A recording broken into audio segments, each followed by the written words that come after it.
तो आप कल्पना ये कर सकते हैं कि हमारे देश में आई हुई विदेशी बैंक या विदेशी बीमा कंपनियां, भारत के लोगों के पैसे से चलने वाली ये बैंक और बीमा कंपनियां जरूरत पड़ने पर भारत को वो पैसा उपलब्ध नहीं करा सकती जो आपके ही देश का है।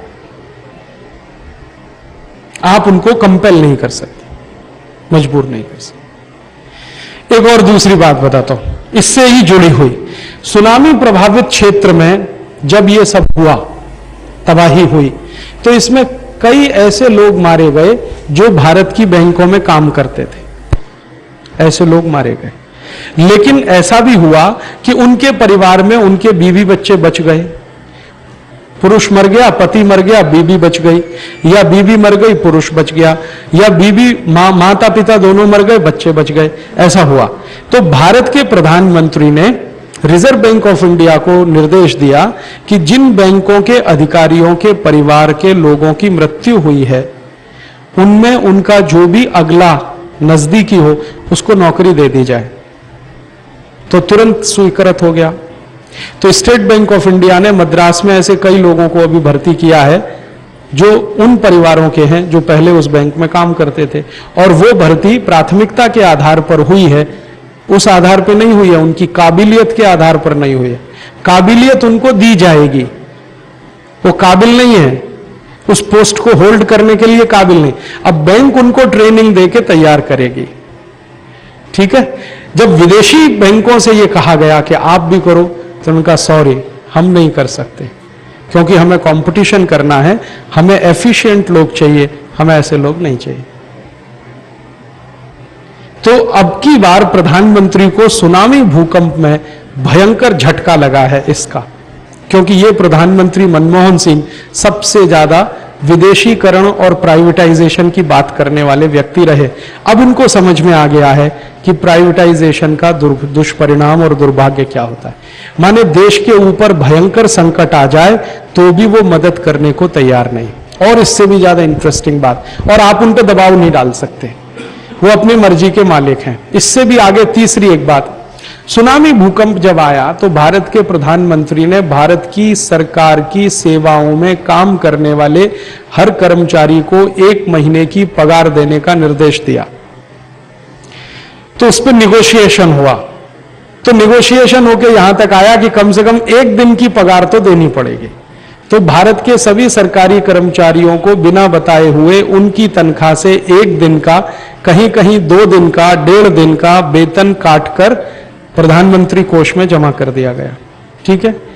जब विदेशी बैंकों में काम करने वाले कर्मचारियों को यह कहा गया तो उन्होंने कहा आप हमारी 1 घंटे की भी सैलरी नहीं काट सकते, हमारी इच्छा है तो देंगे, नहीं तो नहीं देंगे। अच्छा, मजे की बात क्या हुई कि इस सुनामी प्रभावित एरिया में लगभग कुल मिलाकर 33,000 गांव प्रभावित हुए हैं। कुल दक्षिण में तमिलनाडु, पांडिचेरी, केरल, आंध्रा और अंडमान निकोबार, इनमें से कई गांव भारत की बैंकों ने गोद ले लिए। स्टेट बैंक ऑफ इंडिया ने कई गांव गोद लिए हैं, मैं देख के आया हूं, वहां पर भवन निर्माण का काम उन्होंने अपनी तरफ से चलाया है। ऐसे ही पंजाब नेशनल बैंक ने किया है, ऐसे ही लाइफ इंश्योरेंस कॉरपोरेशन वालों ने किया, ओरिएंटल इंश्योरेंस। एक भी विदेशी बैंक और विदेशी कंपनी ने एक भी गांव को गोद नहीं लिया है। वो कह रहे हैं हम तो यहां प्रॉफिट कमाने आए हैं। माने आप यहां मुनाफा कमा के तो लूट के ले जा सकते हैं, लेकिन हमें जरूरत पड़ने पर उस मुनाफे का हिस्सेदार नहीं बना सकते। और हमारी मजबूरी क्या है, प्रधानमंत्री हो या राष्ट्रपति, विदेशी बैंकों को इस मामले में कोई आदेश नहीं दे सकते। यह है सर्विसेज का एग्रीमेंट, WTO, ऐसी कंडीशन है। इससे भी ज्यादा इंटरेस्टिंग एक और बात बताता हूं। सर्विसेज के सेक्टर में ये जो विदेशी कंपनियां आएंगी वो क्या करने वाली हैं, उसका एक उदाहरण छत्तीसगढ़ से आपको समझ में बहुत जल्दी आएगा। छत्तीसगढ़ में आपको मालूम है थोड़े दिन पहले एक सरकार चलती थी, उसने निजी विश्वविद्यालय खोलने के लिए खुले थोक के भाव में छूट दिया है ना, और एक कमरे की यूनिवर्सिटी रायपुर में खुल गई। मैंने रायपुर में ऐसी कई यूनिवर्सिटी देखी है जिनमें पति वाइस चांसलर है और पत्नी रजिस्ट्रार है और यूनिवर्सिटी चल रही है। हस्बैंड वाइफ मिलके यूनिवर्सिटी चला रहे, क्या मजाक बना दिया है। हाँ, बच्चे विद्यार्थी और ऐसी पता नहीं कितनी 130 135 कितनी यूनिवर्सिटी 146। तो 146 यूनिवर्सिटी खोलने का इन्होंने, निजी विश्वविद्यालय खोलने का कानून बना दिया। ये जो मजाक अभी छत्तीसगढ़ में हुआ है, यही मजाक अगले साल पूरे देश में होने जा रहा है। WTO की सर्विसेज कंडीशन, यही मजाक होने जा रहा है पूरे देश में। माने बाहर से आई हुई कोई भी विदेशी यूनिवर्सिटी हिंदुस्तान में अपनी शाखा खोल सकती है। बाहर से आई हुई कोई भी विदेशी, उसको आप जमीन दिलवाइए, सस्ती कीमत पर दिलवाइए, और वो अपना 2 कमरे का घर बनाए या 4 कमरे का घर बनाए, उसमें वो शुरू कर सकते हैं। अच्छा, और मजे की बात यह है कि वो खोलेंगे कैसे।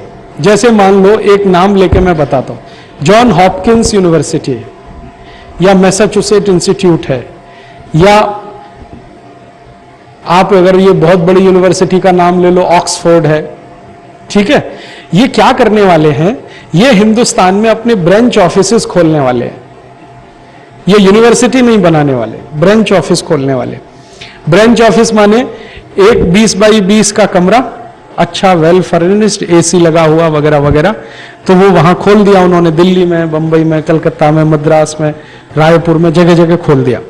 विद्यार्थियों को उन्होंने एक एडवर्टाइजमेंट दे दिया कि ऑक्सफोर्ड यूनिवर्सिटी का ब्रांच ऑफिस यहां खुल गया है, आपको अगर ऑक्सफोर्ड यूनिवर्सिटी में एडमिशन लेना है तो आइए, दरवाजे खुले हुए हैं, $1 में फीस लाइए। तो आप पहुंच गए जी, और सरकार रोक नहीं सकती उनको। आप ध्यान इस बात का रखिए कि सरकार उनको रोक नहीं सकती। वो क्या कहेंगे, वो कहेंगे हम यूनिवर्सिटी नहीं चला रहे हैं, ब्रांच ऑफिस खोल रहे हैं, और वो सर्विस एग्रीमेंट का हिस्सा है। यहां तो रुकवा दिया सुप्रीम कोर्ट ने